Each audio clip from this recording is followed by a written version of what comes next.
So hello guys and आप सबका स्वागत है जेई अनसॉल्व यूट्यूब चैनल पे। एंड आज बहुत ही ज़्यादा इम्पोर्टेंट टॉपिक हम कवर करने वाला है, राइट। इलास्टिसिटी जो एक इम्पॉर्टेंट चैप्टर है। वैसे आप अगर एनसीईआरटी देखोगे तो एनसीईआरटी में इलास्टिसिटी करके अलग से टॉपिक नहीं है, ये आएगा आपके थर्मल प्रॉपर्टीज़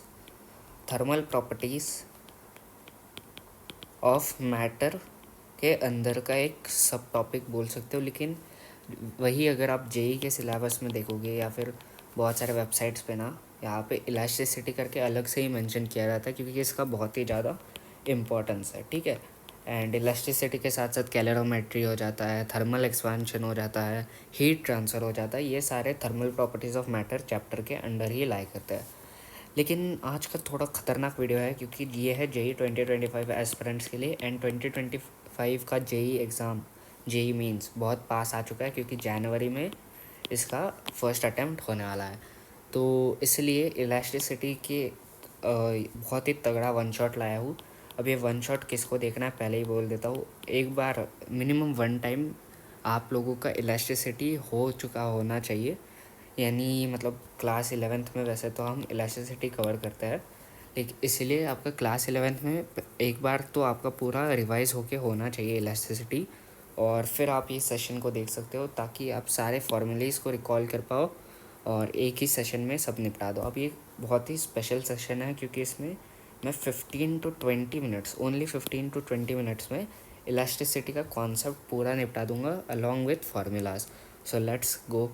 तो इलास्टिसिटी चैप्टर में पहला पार्ट आता है स्ट्रेस, ठीक है। हम यहाँ पे थ्योरी यानी डेफिनेशन वगैरह यहाँ पे नहीं डिस्कस करेंगे क्योंकि हम यहाँ पे फार्मूलाज के अलॉन्ग करने वाला है सब कुछ, क्योंकि आपको जेई में कोई थ्योरी नहीं पूछने वाला। तो स्ट्रेस में सबसे पहले आप डायग्राम देख लो। ये रॉड होता है, ठीक है, एक रॉड है, सिलेंडर है, ले लो। इस साइड पे एफ लगा है फोर्स, इस साइड पे भी फोर्स लगा है। तो आप देखोगे ना तो इफ़ेक्टिवली ओवरऑल बाहर से देखने पे कुछ फोर्स ऐसा कुछ डायरेक्शन पे नहीं जाएगा, वो वहाँ पर ही रहेगा सिलेंडर। लेकिन वही अगर हम अंदर जाके देखें, अगर हम पार्टिकल्स की बात करें अंदर की, तो वहाँ पे फोर्स एक्ट होता होगा, ठीक है। वहाँ पे न्यूट्रल नहीं होगा फोर्स, वहाँ पे थोड़ा सा अंदर डिस्टर्बेंस होगा। तो इसी के ऊपर हमारा स्ट्रेस टॉपिक बेस्ड है। ये एल इसका रॉड का लेंथ है सिलेंडर का। एंड स्ट्रेस का फॉर्मूला इसी के ऊपर बनता है, restoring force upon area of cross section F upon A. Restoring force यानी ये अंदर वाला फोर्स, ठीक है, बाहर वाला नहीं, क्योंकि बाहर से आप देखोगे, आप खुद देख लो ना। एक ब्लॉक है समझो 10 kg का, ये हमने बचपन में ही पढ़ा है। यहाँ पे 10 न्यूटन का फोर्स है, यहाँ पर 10 न्यूटन का फोर्स है। तो ये क्या हो जाएगा, नो चेंज। नो चेंज इसका आंसर होता है, राइट। कोई डायरेक्शन में मूव नहीं करेगा, स्टेबल वहाँ के वहाँ ही रहेगा। लेकिन वही 10 kg के ब्लॉक के अंदर देखे, जो ये 10 kg का जो समझो ये ब्लॉक है, तो यहाँ पे फोर्स एक्ट हो रहे होंगे, ठीक है, यहाँ पे फोर्स एक्ट हो रहे होंगे। तो वही है restoring force, okay. F upon A याद रख लेना। इसके बाद स्ट्रेस के थोड़े टाइप्स है, दो टाइप्स निकल के आता है। दैट इज़ सबसे पहले लॉन्गिट्यूडनल स्ट्रेस के अंदर टेंसाइल स्ट्रेंथ। तो टेंसाइल स्ट्रेंथ क्या होता है, समझो ये सिलेंडर है, यहाँ पे एफ, यहाँ पे एफ, फोर्स दोनों साइड फोर्स लगाया, तो इसको बोला जाएगा टेंसाइल स्ट्रेंथ। यानी हम इसको एक्सपांड करने की कोशिश करते हैं टेंसाइल स्ट्रेंथ में, ओके। और वही एक कंप्रेसिव स्ट्रेस, तो नाम से ही क्लियर है कि ये जो सिलेंडर होगा उसमें हम दोनों साइड से फोर्स लगाएंगे टूवर्ड्स, यानी दोनों फोर्स की डायरेक्शन टूवर्ड्स ईच अदर होगी। तो इससे हमारा मोटिव क्या है, ये सिलेंडर को कंप्रेस करना, ठीक है। यानी अंदर भी इसके फोर्स ऐसे ही लगेगा, ठीक है, समझ गए, क्लियर। अभी स्ट्रेस हो जाता है इसी के साथ ख़त्म। अभी हम बढ़ेंगे स्ट्रेन टॉपिक में, ठीक है। स्ट्रेस यानी यहाँ का लॉन्गिट्यूडनल स्ट्रेस, ओके। तो अभी अपन स्ट्रेन पे बढ़ेंगे। स्ट्रेन देख लो, यहाँ पे सबसे पहले एक नॉर्मल सिलेंडर है एल लेंथ का, ठीक है। फिर उसके बाद हम जब फोर्स लगाएंगे, राइट, जब हम फोर्स लगाएंगे, ये कौन सा हो गया, टेंसाइल स्ट्रेंथ वाला एग्जांपल हो गया, राइट। दोनों ऑपोजिट डायरेक्शन में फोर्स लगा रहा है। तो फोर्स लगाने पे ये जो रॉड है, ये जो सिलेंडर है उसका लेंथ इंक्रीज होगा, राइट, जिसको डेल्टा एल से रिप्रेजेंट किया जाता है। यानी डेल्टा एल यानी इंक्रीज इन लेंथ कितना हुआ। तो L प्लस डेल्टा L इस अभी ये सबसे इम्पोर्टेंट पार्ट है, इसके ऊपर स्ट्रेन बेस्ड है।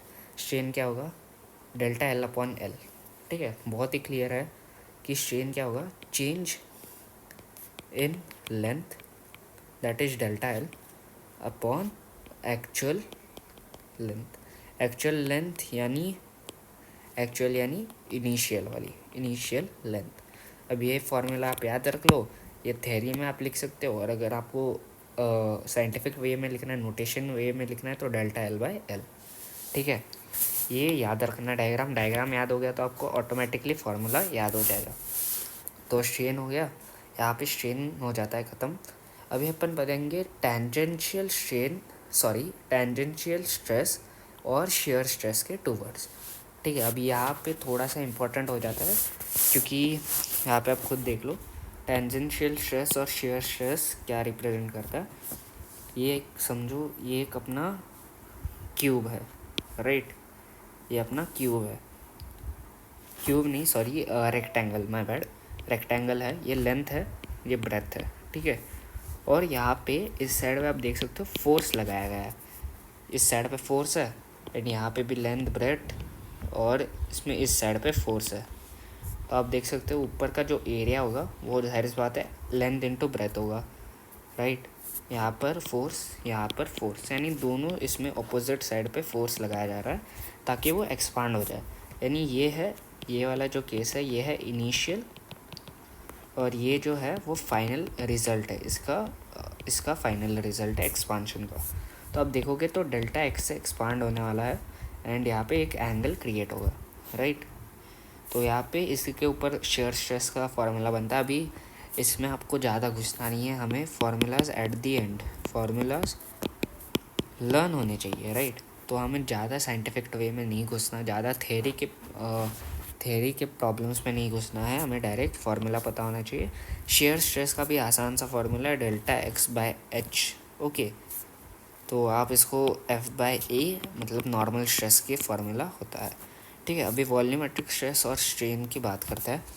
समझो ये एक ऐसा वाटर का मॉलिक्यूल है, एंड ये DF है, ठीक है। DF फोर्स इसके ऊपर लगाया गया है, और इसका जो एरिया है वो DA है। तो यहाँ पे आप देख सकते हो एरिया में चेंज होगा DA का, और फोर्स लगाया गया है DF का। तो इसके ऊपर इजीली वॉल्यूमेट्रिक स्ट्रेस का फार्मूला बन जाता है DF बाय DA, ठीक है। और वही वॉल्यूमेट्रिक स्ट्रेन क्या होता है, स्ट्रेस में क्या हो रहा है, स्ट्रेस में फोर्स लगाया जा रहा है और एरिया कम हो रहा है, राइट। अभी स्ट्रेन में फोर्स एंड एरिया का कोई रिलेशन नहीं है, इसमें वॉल्यूम का रिलेशन है, delta V by V, okay. Volumetric stress होता है, ठीक है। अभी मैं पहले ही बोल देता हूँ, ये जो सारे पिक्स है, ये जो पिक्स है, ये मैंने ई सरल के वीडियो से लिए हैं, क्योंकि ये मैं उनका वीडियो एज अ रेफरेंस देख रहा था, एंड उनके वीडियो में ये बहुत अच्छे से एक्सप्लेन किया गया था, तो मैंने वहाँ से इन पिक्स को लिया है। तो क्रेडिट्स में मैं डाल दूँगा, कोई टेंशन वाली बात नहीं है।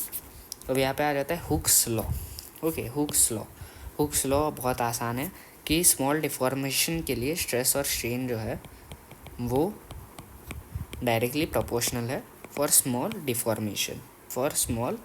डिफॉर्मेशन, ठीक है। अब आता है स्ट्रेस, यही है, stress is directly proportional to strain. तो यहाँ पे जब हम ये प्रोपोर्शनल का सिंबल हटाते हैं और इक्वल टू डालते हैं तो एक कांस्टेंट ऐड होता है। अब ये कांस्टेंट है मॉड्यूलस ऑफ इलास्टिसिटी। अब अगर मैं आपको एक ट्रू रियलिटी बता दूँ कि इलास्टिसिटी चैप्टर जो है ना, अगर आपको एंड मोमेंट पे रिवाइज़ करना है, पहली बार रिवाइज़ कर रहे हो, तो आपको अगर बहुत कम टाइम है आपके पास, समझो आप पेपर देने जा रहे हो और अब आप इलास्टिसिटी करना भूल गए और आपके पास 30 मिनट बाकी है, तो आपको कुछ भी कर लो, लेकिन कभी भी ये यंग्स मॉड्यूलस को नहीं भूलना, पहले ही बता रहा हूँ, क्योंकि यंग्स मॉड्यूलस बहुत इंपॉर्टेंट है, एंड इसके ऊपर आराम से क्वेश्चन बन जाता है, ठीक है। यानी ये सब बाकी के चीज़ों से अच्छा आप पहला फोकस यंग्स मॉड्यूलस पर लगाओगे, अगर आपके पास टाइम कम है तो यंग्स मॉड्यूलस अच्छे से करोगे जेई को एग्ज़ाम के पहले जाने से पहले, और उसके साथ साथ उसके क्वेश्चंस भी लगाओगे PYQs, क्योंकि हम बाद में देखेंगे ही PYQs है बहुत सारे इस वीडियो के एंड में। तो वो PYQs में मैं आपको दिखा दूंगा कि यंग्स मॉडुलस का यूज़ कैसे डायरेक्टली हो रहा है क्वेश्चंस में। ओके, तो देख रहे हैं यंग्स मॉडुलस क्या है। तो ये longitudinal stress is equal to Young's modulus into longitudinal strain. तो इससे डायरेक्टली यंग्स मॉडुलस का फॉर्मूला आ जाता है longitudinal stress upon longitudinal strain. Young's modulus क्या होता है देखते हैं। It is the property of material, ये इंपॉर्टेंट है थियोरी एग्जाम के लिए और अंडरस्टैंडिंग के लिए भी इंपॉर्टेंट है। प्रॉपर्टी ऑफ मटेरियल होता है डिफरेंट मटेरियल्स के पास different value of Young's modulus होगी। ठीक है, अब सर हम यंग्स मॉडुलस कैलकुलेट कैसे करें, वही नीचे बताऊंगा मैं।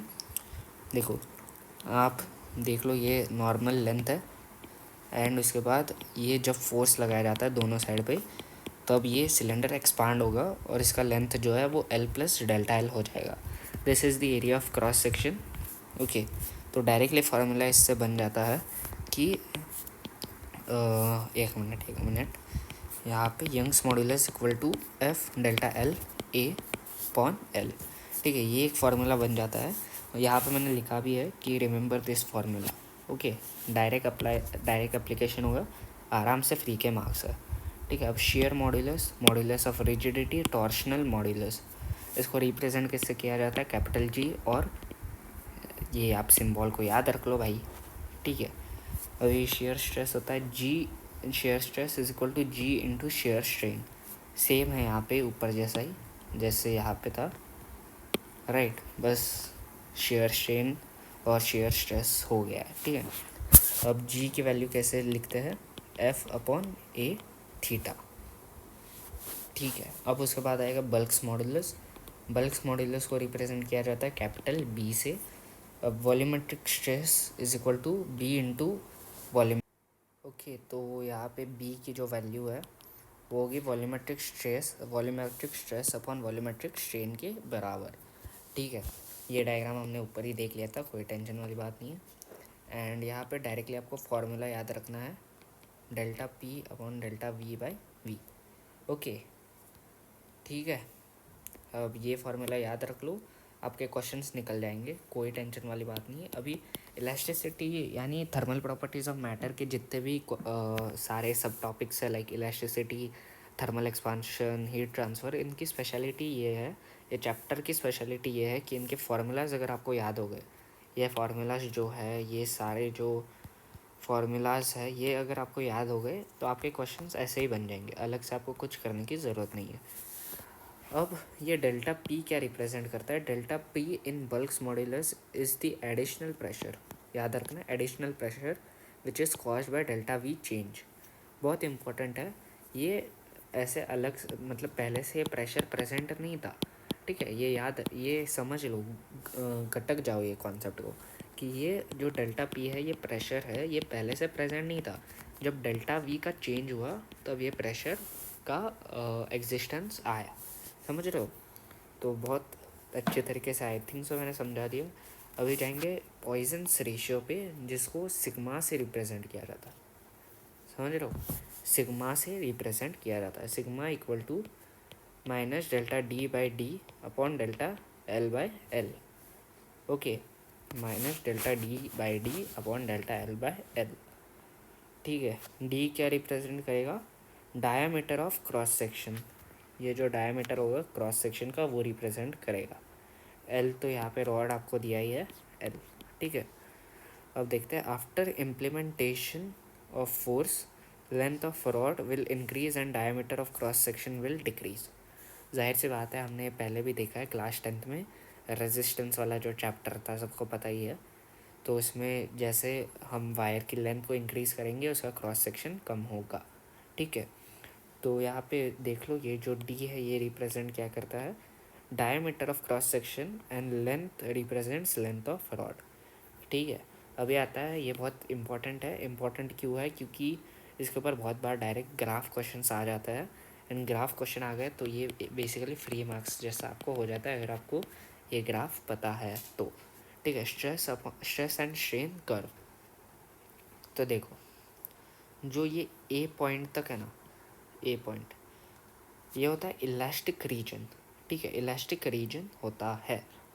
अभी इलास्टिक रीजन सबको पता ही है, इलास्टिसिटी जो रीजन इलास्टिसिटी शो करेगा उसको बोला जाएगा इलास्टिक रीजन, ठीक है। और ए पॉइंट को बोला जाएगा प्रोपोर्शनल लिमिट।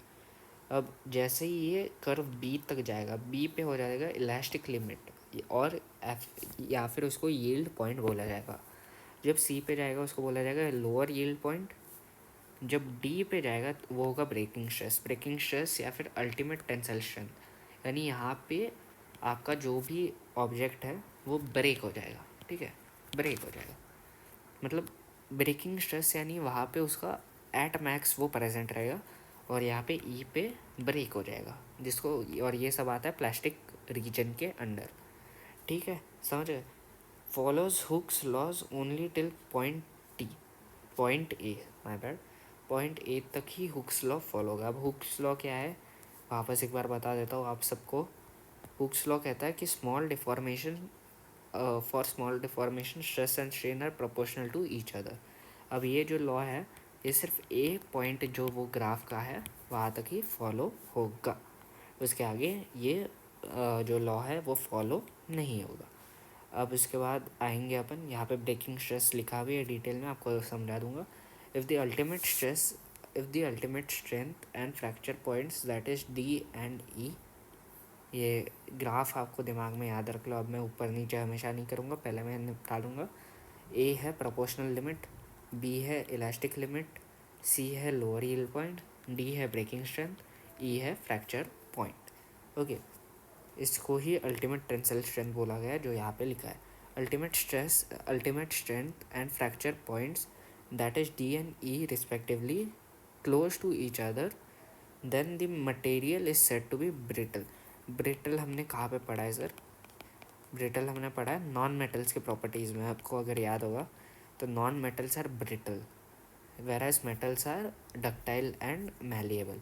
ब्रिटल यानी अगर आप एक यहाँ पे एक मेटल नॉन मेटल है, इसको आप नीचे फेंक दोगे एच हाइट से तो वो ब्रेक हो जाएगा छोटे छोटे टुकड़ों में, उसको बोला जाता है ब्रिटल। लाइक ले लो ग्लास ब्रिटल होता है, ठीक है, तो फूट जाएगा और बिखर जाएगा। But if they are far away from each other material is said to be ductile.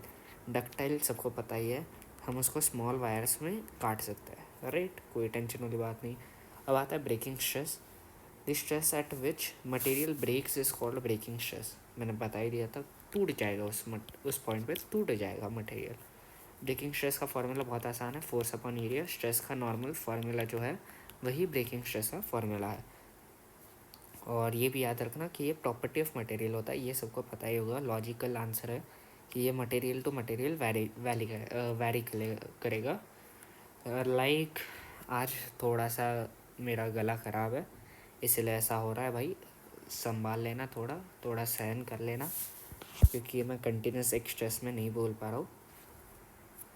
तो यहाँ पे देखो ग्लास का जो ब्रेकिंग स्ट्रेस होगा वो हाई होगा, राइट, मतलब जल्दी टूट जाएगा। वही रबर का बहुत लो होगा, रबर कभी नहीं, सॉरी, ग्लास का बहुत लो होगा और रबर का बहुत हाई होगा, क्योंकि रबर ऐसे ब्रेक होगा ही नहीं, और ग्लास का बहुत जल्दी गिरते ही ब्रेक हो जाएगा। समझ रहा हो? तो बता भी दिया अभी। Force that a material can bear is directly proportional to area of cross section, याद रख लेना। अभी आता है elastic potential energy. Elastic potential energy क्या कहता है?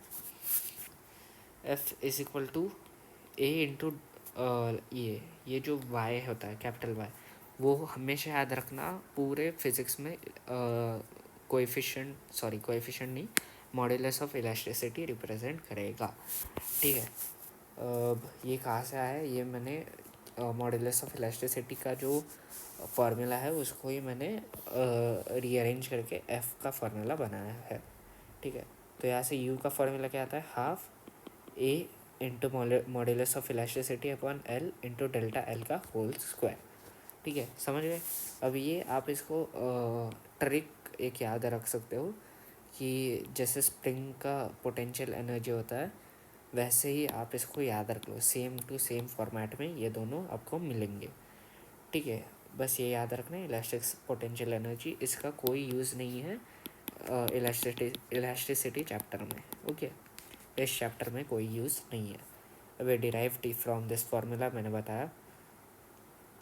आप अब ये भी याद रख लो कि जो पोटेंशियल एनर्जी है उसको half into stress into strain into volume भी लिखा जाता है कई जगह पे। अब इससे ही ये बना है। इसको ये होता है स्ट्रेस, ये होता है स्ट्रेन का फार्मूला, और ये होता है वॉल्यूम का फार्मूला। हाफ डायरेक्टली वैसे का वैसा आएगा। ओके, अब energy density, this is the last topic of elasticity chapter, and इसके बाद निपट जाएगा ये चैप्टर। ठीक है, एनर्जी डेंसिटी क्या होता है? Energy per unit volume. ये है पोटेंशियल एनर्जी अपॉन वॉल्यूम। ये होता है एनर्जी डेंसिटी का फार्मूला। एनर्जी डेंसिटी हमने ऊपर ही यू निकाला था, इसलिए हमने निकाला half into stress into strain into volume. Energy density is equal to half into stress into strain into volume upon volume.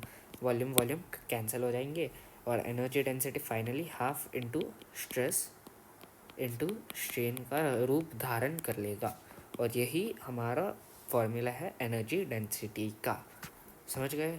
सारे फार्मूले हमने रिवाइज कर लिए, सारा कॉन्सेप्ट रिवाइज कर लिया।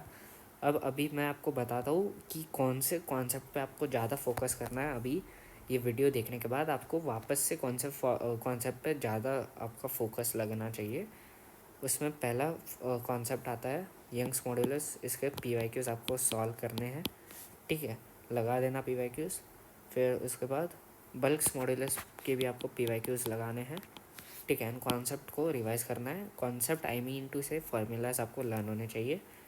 पॉइजन्स रेशियो के PYQs इतने नहीं है, लेकिन इसका फार्मूला आपको याद होना चाहिए, और इसका फार्मूला कैसा आया वो भी याद होना चाहिए।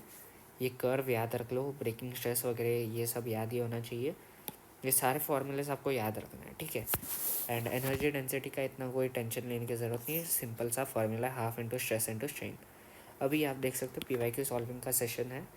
यहाँ पे मैं देखता हूँ 1 1 2 3 4 5 6 7 8 9 10 एंड ठीक है 10 PYQs मैंने यहाँ पे कराया है। ये 10 PYQs पूरे चैप्टर के सारे कॉन्सेप्ट के ऊपर बेस्ड PYQs है। सारे कॉन्सेप्ट जो हमने ऊपर सीखे, जो सारे कॉन्सेप्ट इस चैप्टर में प्रेजेंट है, उससे related variety of PYQs 10 PYQs मैंने नीचे लिखे हैं। अब ये PYQs हम इस वीडियो में डिस्कस नहीं करेंगे, बहुत टाइम जाएगा। आसान से PYQs है with return solution. Okay, return solution है, तो ये आपको मैं डायरेक्टली PDF सेंड कर दूंगा। आपको सिंपली कुछ नहीं करना, आपको एक ही चीज़ करनी है। ये वीडियो का जो कमेंट सेक्शन है वहाँ पे आपको सिंपली लिखना है PDF। मैं ये PDF आपको सेंड कर दूंगा आपके Gmail पे, या फिर मैं टेलीग्राम चैनल का लिंक दे दूंगा। मुझे डायरेक्टली DM कर देना, मैं आपको ये PDF पर्सनली सेंड कर दूंगा। ठीक है, तो कोई टेंशन वाली बात नहीं है। और इलास्टिसिटी ख़त्म हो चुका है। JEE मेंस का आपका जितना भी कॉन्सेप्ट आपको रिक्वायर्ड था वो सब हो चुका है। फार्मूलाज आप वापस से रिवाइज कर लेना, कोई टेंशन वाली बात नहीं है। और जैसा कि मैंने बोला 15 to 20 मिनट्स में मैंने ट्राई किया ये चैप्टर को पूरे तरीके से निपटाने का, तो इसमें आप और कुछ ज़्यादा एक्सपेक्ट नहीं कर सकते भाई। 15 to 20 मिनट्स में जितना बेस्ट तरीके से मैं आपको एक्सप्लेन कर सकता था वो मैंने कर दिया है। कोई टेंशन वाली बात नहीं, मिलेंगे अगले वीडियो में। और I will try to cover इसी का ही next part, thermal properties of matter में ही मैं कैलोरीमेट्री या फिर हीट ट्रांसफ़र या फिर थर्मल एक्सपेंशन, इन तीनों में से एक का वापस 15 to 20 मिनट्स में वीडियो बना लूँगा। लेकिन ज़रूर से PYQs लगाना, एंड मिलेंगे। ये PDF ज़रूर से मेरे से कमेंट सेक्शन पे रिक्वेस्ट करना, मैं आपको दे दूँगा। तो चलो, बाय बाय।